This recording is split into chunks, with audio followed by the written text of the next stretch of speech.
My dear students, सृजन classes के इस 7वें वीडियो लेक्चर में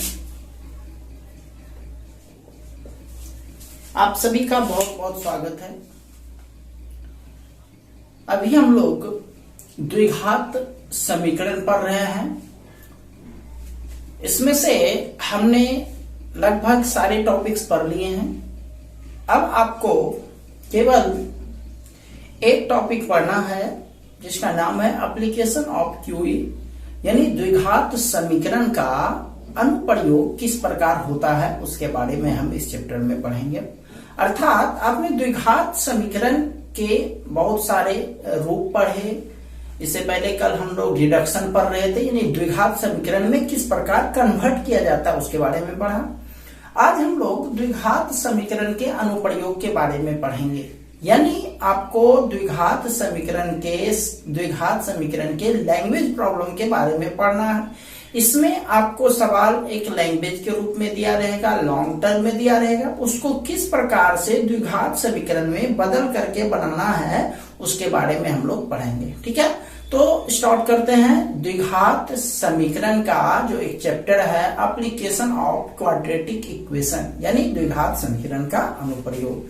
तो सबसे पहले इसमें हम लोग किन किन चीजों के बारे में पढ़ेंगे उसको हम लोग लिख लेते हैं, और कुछ महत्वपूर्ण चीज किस टर्म में किस चीज को क्या माना जाता है उसके बारे में हम लिख देते हैं, सिर्फ महत्वपूर्ण पॉइंट। उसके बाद हम लोग सवाल पर चलेंगे। तो इसमें हम लोगों को जो सवाल पढ़ने हैं उसमें कौन कौन से टाइप सवाल पढ़ने हैं। एक हो गया संख्या संबंधित सवाल, दूसरा भिन्न संबंधित सवाल, यानी भिन्न यानी अंश और हर से संबंधित सवाल। अंक, स्पेशल अंक दिया रहेगा, इकाई अंक और दहाई अंक से संबंधित सवाल। उम्र से संबंधित सवाल, आयत से संबंधित सवाल, त्रिभुज से संबंधित सवाल,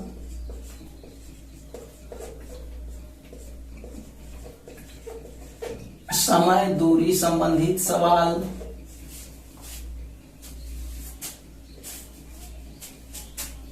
और उसके अलावा बाकी पार्ट के लिए हम अन्य शब्द का प्रयोग करते हैं। ये सारे टॉपिक्स, इन सब पर आधारित सवाल हम लोग इस चैप्टर में पढ़ने वाले हैं। ठीक है, तो इसमें से हम सबसे पहले संख्या संबंधित कुछ सवाल पर चलेंगे। आज संख्या, भिन्न और एक और टाइप, 3 टाइप आज हम डिस्कस कर लेते हैं। सबसे पहला पॉइंट जो है संख्या संबंधित सवाल में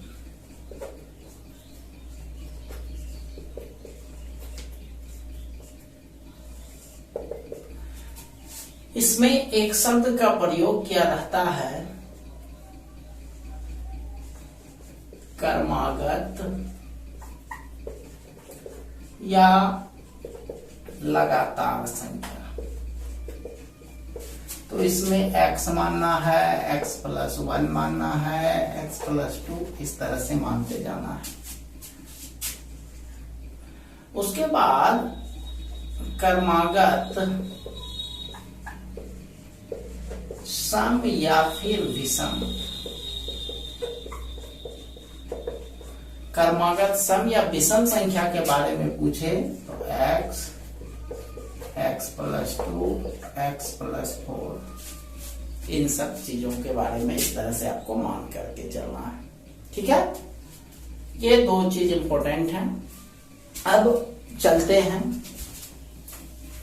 इसके एक सवाल पर, इसको हम मिटाते हैं और इसके संख्या संबंधित एक सवाल पर चलते हैं।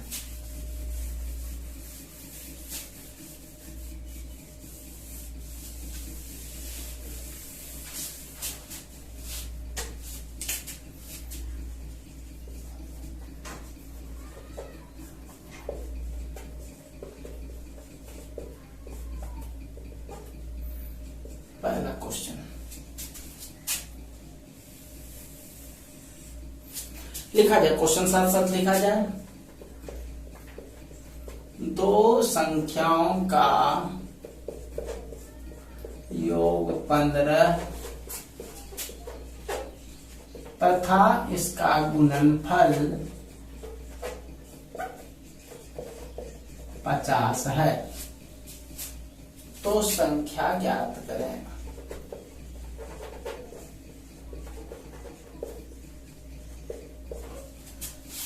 मिल गया सवाल।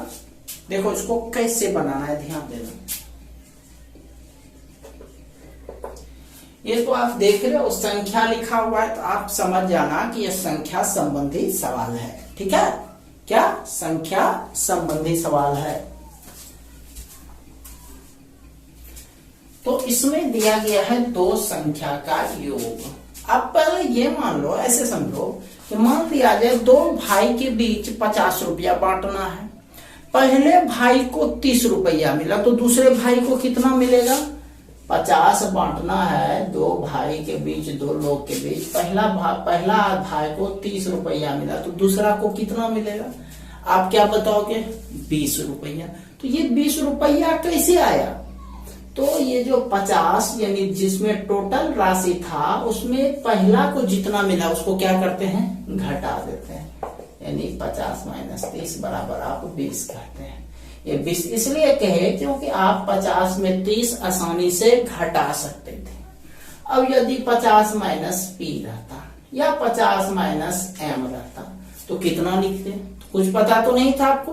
तो इसलिए इस स्थिति में जब कभी कभी जब संख्या क्लियर रहता है तो उसको हम आसानी से घटा सकते हैं, लेकिन जब संख्या क्लियर नहीं रहता है तो उसको हम घटा आसानी से रिजल्ट नहीं जान सकते हैं, तो इसको हम ऐसे ही छोड़ देंगे। इस तरह से मान लिया जब पहला आदमी को m रुपया मिला तो दूसरा को 50 माइनस m रुपया मिलेगा। ठीक है, आते हैं सवाल पर। अब देखिए योग दिया है 15, मतलब ये समझ लो कि दो भाई के बीच 15 रुपये का बंटवारा करना है। तो इसमें हम मान लेते हैं, माना पहली संख्या बराबर x, तो दूसरी संख्या बताओ क्या होना चाहिए? 15 माइनस x होना चाहिए। समझ रहे हो बात को? क्योंकि योग 50 दिया है, पहला को x मिला तो दूसरा को 15 माइनस x मिलेगा प्रश्न से। अब देखो इसका यूज हम कर चुके हैं। अब यहां पर आते हैं, क्या दिया गया है? गुणनफल। मतलब इस दोनों को क्या करना है? गुना करना है। x into 15 minus x। गुणनफल कितना दिया गया है? 50 दिया गया है। तो इसको गुना कर लो। 15x माइनस एक्स स्क्वायर बराबर 50। 50 को इधर ले आइए। 15x minus x square minus 50 बराबर 0। अब ये कोशिश कीजिए कि x का चिन्ह, एक्स स्क्वायर का खास करके वह हमेशा पॉजिटिव हो। तो माइनस कॉमन ले लेते हैं, पहले सजा करके लिख दो। माइनस एक्स स्क्वायर, 15 का चिन्ह प्लस है, माइनस 50 बराबर 0। ठीक है, माइनस कॉमन ले लो इससे। X square minus 15x plus 50 बराबर 0। माइनस को मतलब समझ लो ये -1 है, गुना है, उधर जाके भाग हो जाएगा तो -1 खत्म हो जाएगा। तो ये बच गया 15x जोड़ 50 बराबर 0। अब इससे x का मान निकाल दो। गुणनखंड हो जाएगा 10 × 50।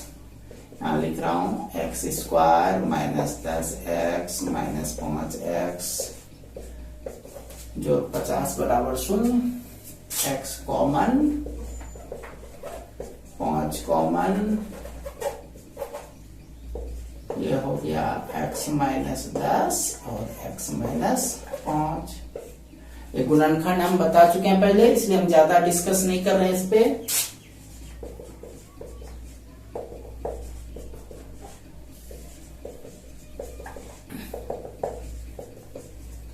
दोनों पॉजिटिव है, दोनों मान्य हो जाएगा, मान्य। अब यदि पहली संख्या 10 मानते हैं तो दूसरी संख्या 15 घटाओ 10 5 हो जाएगा। वही चीज यदि पहली संख्या 5 मानते हैं तो दूसरी संख्या 15 घटाओ 5 10 हो जाएगा। तो दोनों स्थिति में एक ही रिजल्ट आएगा। इसलिए पहली संख्या बराबर एक्स। एक्स का मान कोई भी एक ले लेते हैं, मान लिया जाए हम 10 लिए 10। तो दूसरी संख्या लिख लो हम लोग, माने क्या है 15 माइनस एक्स, तो 15 माइनस एक्स, 15 माइनस एक्स के जगह पर ये 10 बराबर हो गया 5। तो यह आंसर हो गया 10 और 5। चलिए इसको पूरा कर लीजिए।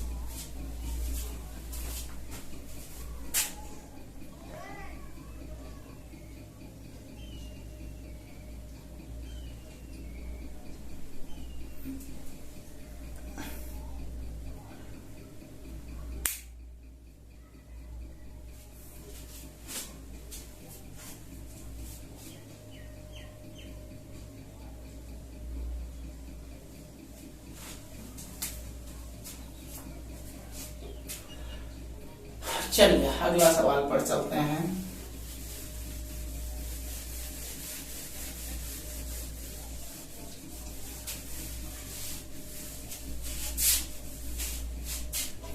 सवाल नंबर दूसरा देखिए, दो क्रमागत विषम संख्या का वर्गों का योग 34 है, तो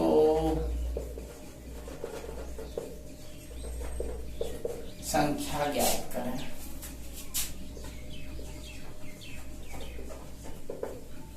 सॉल्यूशन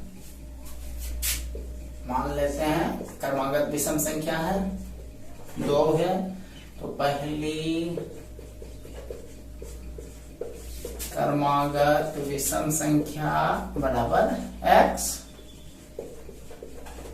और दूसरी क्रमागत विषम संख्या x प्लस 2। आपको बताया गया था कि जब भी विषम संख्या रहे या सम संख्या रहे, क्रमागत रहे, तो पहले दो जोड़ना है, उसी तरह से एक और रहता तो 4 जोड़ना है, और रहता तो 6 जोड़ना है। 2 4 6 ही जोड़ना है। आपको कहीं किसी को हो सकता है ऐसा लगता हो कि विषम संख्या तो 1 3 5 7 9 होता है, ये आपको लग रहा है, तो बिल्कुल यही होता है। बट यदि हम 1 के बाद का विषम संख्या सोचें तो कितना हुआ 3, 3 के बाद कितना हुआ 5। तो आप देख रहे हो ना कि इसमें कितना जोड़ रहे हैं, तो 3 मिल रहा है, 2 में जोड़ रहे हैं, तो इसका मतलब उसी तरह से इसमें, तो इसमें भी 3 में 2 जोड़े तो 5 हो गया। उसी तरह से 1 में 1 से यदि पता करें तो 1 में 2 2 4 जोड़ना पड़ा। तो आप देख रहे हो कि लगातार अगला विषम संख्या प्राप्त करने के लिए हम लोग क्या करते हैं, पहले 2 जोड़ते हैं, फिर 4 जोड़ते हैं, फिर 6 जोड़ते हैं। तो ये हो गया हमको 2 क्रमागत संख्या विषम संख्या। बल्कि तो आप देखो इसमें क्या रहा है, वर्गों का योग। तो यहां लिखेंगे प्रश्न से वर्गों का योग, मतलब इसका भी स्क्वायर कीजिए और इसका भी स्क्वायर कीजिए और दोनों को जोड़ दीजिए। एक्स स्क्वायर एक्स प्लस 2 का स्क्वायर, योग कितना दिया है 34 दिया है, तो 34 लिख दिए। अब एक्स स्क्वायर, ये a प्लस बी का होल स्क्वायर है, तो ये होगा a square plus 2ab plus B square बराबर 34। एक्स और एक्स 2x स्क्वायर, 2 दूनी 4x जोड़ 2 का स्क्वायर 4, 34 प्लस है, इधर आकर के माइनस हो गया। 4 में 34 गया माइनस 30, ठीक है। अब 2 कॉमन ले लो यहां पर,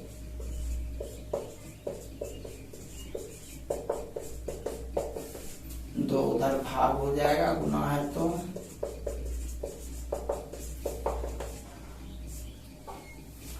अब इसका गुणनखंड कर दो भाई 15, तो 5 दिया 15 हो जाएगा इसका खंडन।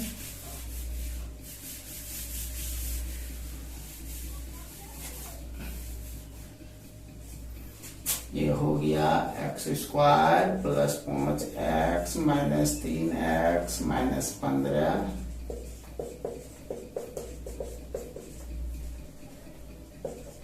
x माइनस 5 बराबर 0, सॉरी बल्कि प्लस 5 हो जाएगा।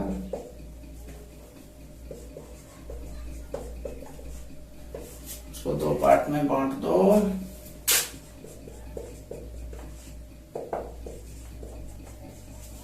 x का मान -5, x का मान 3, तो निगेटिव आ रहा है। तो निगेटिव चूंकि संख्या के बारे में है, यदि पूर्णांक आता तो निगेटिव वाला भी मान्य होता, लेकिन संख्या कह रहा है, इसलिए संख्या में निगेटिव वाला मान ले लीजिए, इसको मान ले लीजिए। ठीक है, अब आते हैं इसीलिए पहली क्रमागत विषम संख्या। देखो पहला क्या माने हैं x, और x का मान कितना निकला है 3। फिर दूसरी क्रमागत विषम संख्या है x प्लस 2, 3 प्लस 2 हो गया रिजल्ट 5। तो आंसर हो गया 3 और 5। चलो पूरा कर लेते हैं।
चलिए अगला क्वेश्चन लिखिए।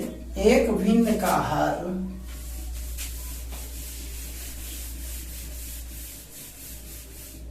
भिन्न संबंधित सवाल पर चलते हैं। एक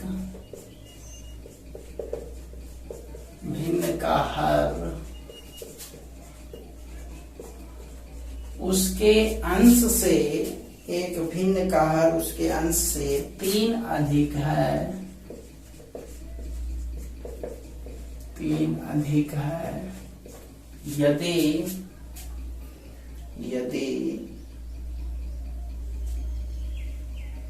अंश और हर दोनों में 1 जोड़ दिया जाए,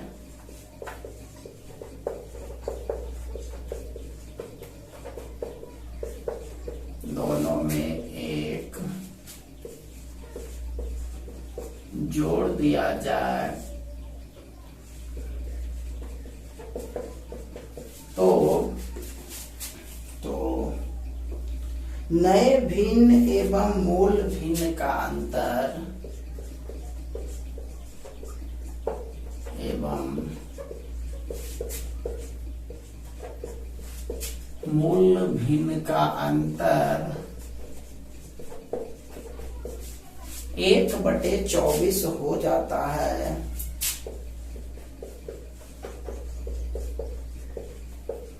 तो मूल भिन्न ज्ञात करें। तो मूल भिन्न ज्ञात करें। सॉल्यूशन। ये क्वेश्चन देख करके तो आप समझ गए होंगे कि क्वेश्चन जो है वो क्या चीज से संबंधित है, वो भिन्न से संबंधित है। तो आते हैं इस पर कैसे वर्क करेंगे। तो भिन्न का हर उसके अंश से 3 अधिक है। यदि हम अंश x मान लें, अंश x मान ले तो हर क्या हो जाएगा, बोलो क्या कर रहा है, अंश से 3 अधिक है, यानी हर जो है अंश से 3 अधिक है, तो x प्लस 3 हो जाएगा। ठीक है, तो अब इसका भिन्न बराबर होना चाहिए। भिन्न का मतलब हो गया मूल भिन्न। भिन्न बराबर आप सूत्र जानते हैं, अंश बटे हर। तो अंश है x और हर है x प्लस t, राइट।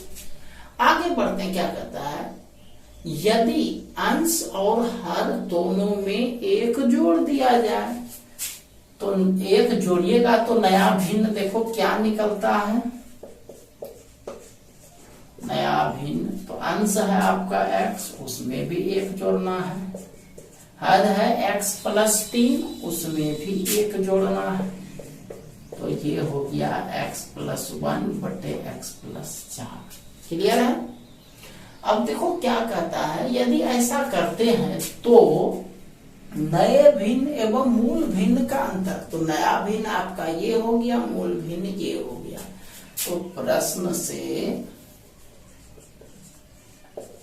अंतर मतलब दोनों को घटा दीजिए, पहले नया करा फिर मूल करा। तो नया है x प्लस 1 बटे x प्लस 4 घटाओ x बटे x प्लस 3 बराबर 1 बटे 24।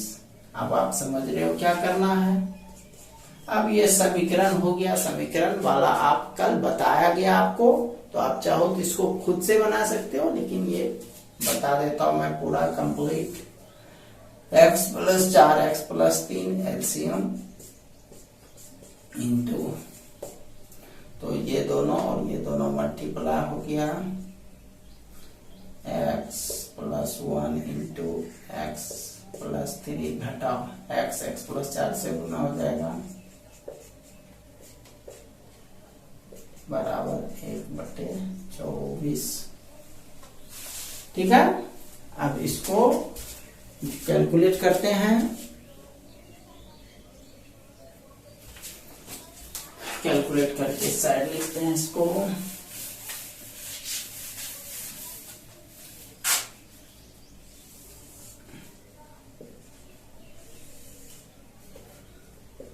गुना करो इसको, x को दोनों से, x स्क्वायर जोड़ 3x जोड़ x जोड़ 3।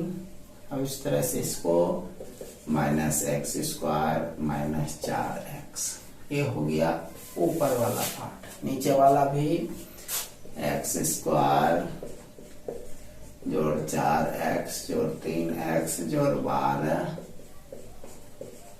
बराबर 1 बटे 24।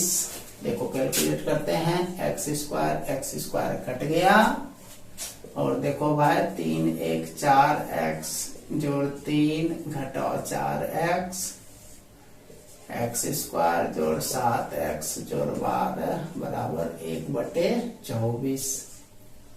4x कट गया। अब कोना कोनी गुना कर दो आप, x स्क्वायर जोड़ 7x जोड़ 12, 1 से इस दोनों को गुना किए, अब 3 से इसको गुना कीजिएगा। 24 दिया 72, 72 उधर चला जाएगा। x स्क्वायर जोड़ 7x जोड़ 12 घटाओ 72, देख लो 72 में 12 गया माइनस 60, 12 पंचे 60, खंडन हो गया। x स्क्वायर जोड़ 12x घटाओ 5x घटाओ 60 बराबर 0। x इंटू x प्लस 12, ये हो गया x plus 12 into x minus 5। अब इसको दो पार्ट में बांट दो।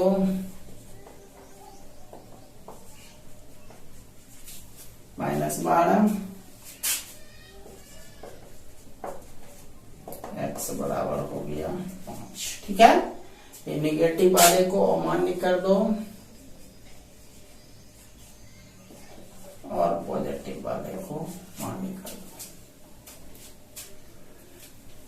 चलिए लास्ट में क्वेश्चन क्या पूछ रहा है, देखो, तो मूल भिन्न ज्ञात करें। तो भिन्न निकालना है, तो मूल भिन्न के लिए ये देखो मूल भिन्न है, इसमें x का मान रख दो, यानी 5 आपको इसमें रख देना है।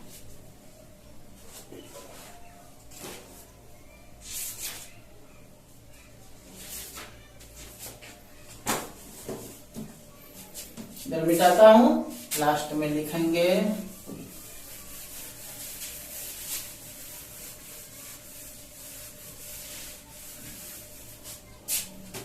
इसलिए मूल भिन्न बराबर x बटे x प्लस 3, x का मान रख दीजिए आप 5 बटे 5 प्लस 3, 5 बटे 8 हो गया आंसर।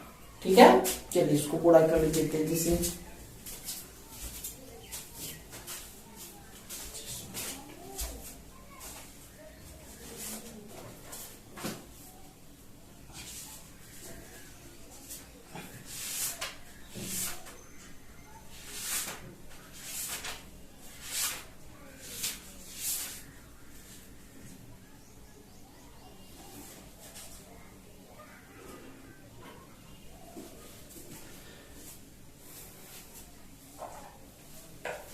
चलिए भिन्न संबंधित समाप्त करते हैं। आप अगला क्वेश्चन लिखा जाए।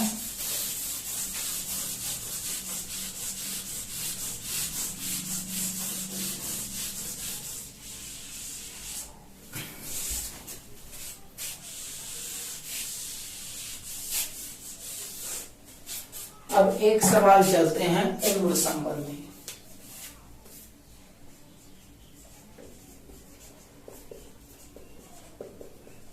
उम्र संबंधी लिखिए, क्वेश्चन लिखिए। क्वेश्चन नंबर ये चौथा होगा आपका।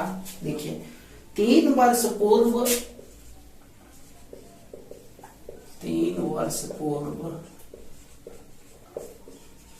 रहमान की आयु का व्युत्क्रम, रहमान की आयु का व्युत्क्रम और अब से 5 वर्ष पश्चात, अब से 5 वर्ष पश्चात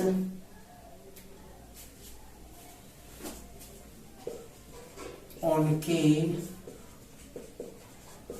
आयु के व्युत्क्रमों, आयु के व्युत्क्रम का योग 1/3 है, 1/3 है। तो उनकी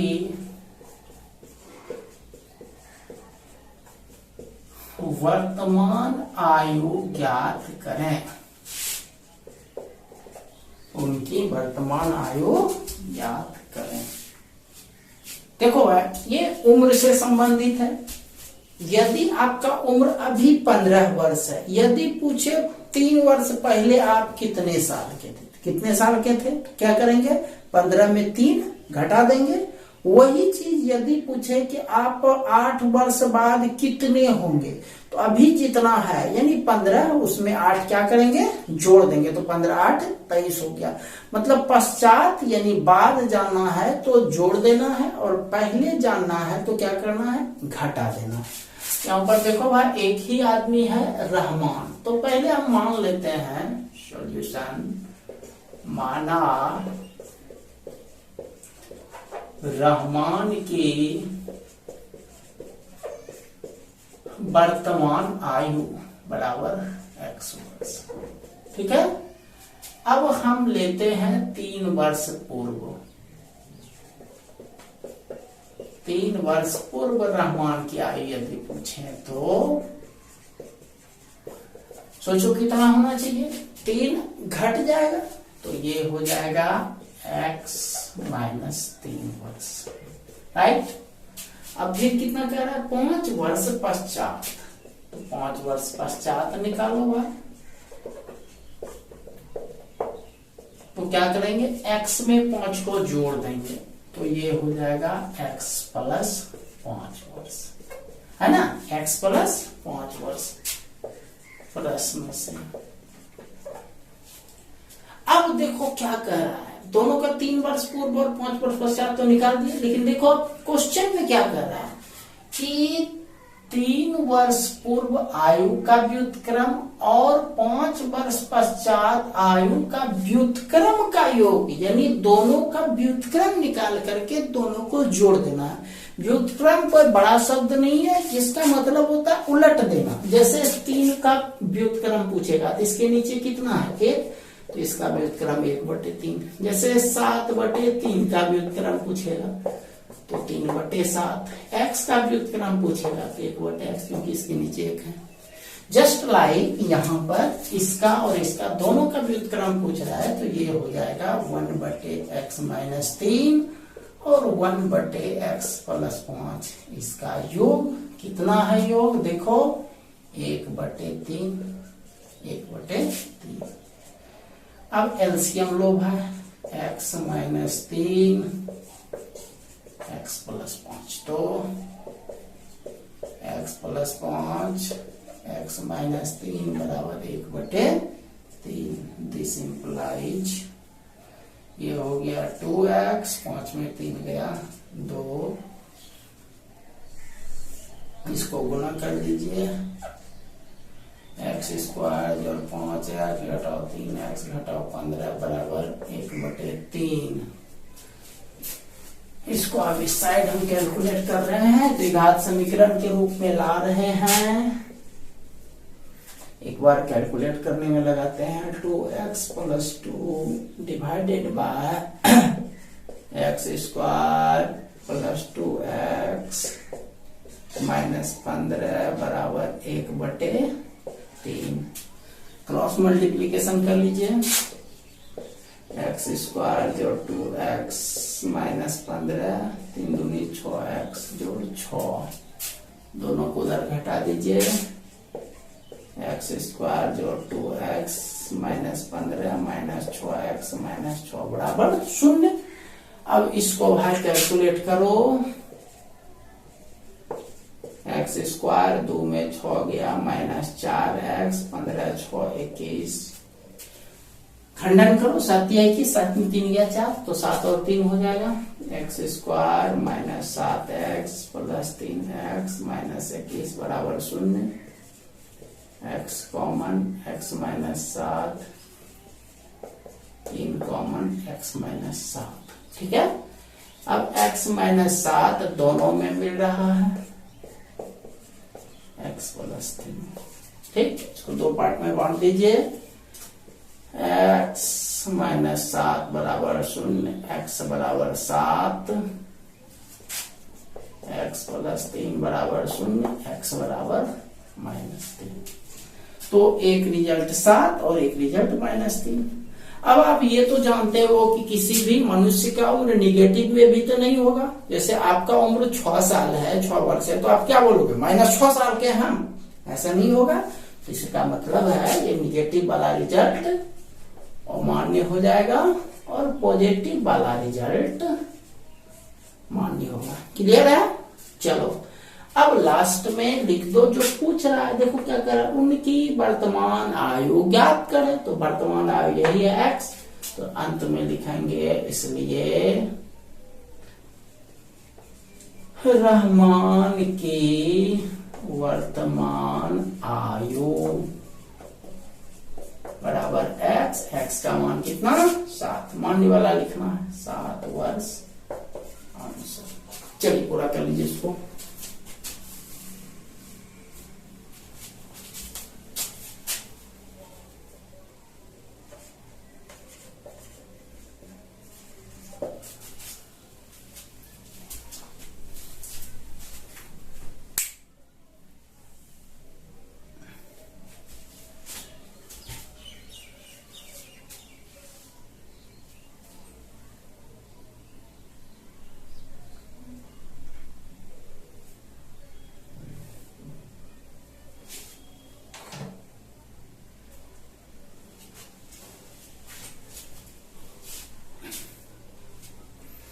चलिए आज इतना ही रहने देते हैं, और कल हमने आप लोगों को जो भी सवाल वर्ग में दिया था, आप लोग, मैं उम्मीद करूंगा कि आप सभी उस वर्ग को जरूर पूरा कर रहे हैं। और बहुत कम स्टूडेंट ऐसे हैं जिनको कुछ समस्याएं हो रही है, क्योंकि आपको मैंने पहले ही कह दिया था कि जो भी सवाल मैं आपको बता रहा हूं, आपको यदि किसी भी तरह का कोई भी समस्या हो तो आप लोग आपका जो एक टेलीग्राम पर ग्रुप बनाया गया है उस ग्रुप में आप सवाल को भेज सकते हैं। लेकिन बहुत ही कम स्टूडेंट हैं जो सवाल को भेज रहे हैं। इसका मतलब मैं ये समझूं कि आप सभी का सवाल बन रहा है, या ये समझूं कि आप वर्क नहीं कर रहे हो। खैर कोई बात नहीं, तो आज मैं ज्यादा नहीं कराऊंगा वर्क।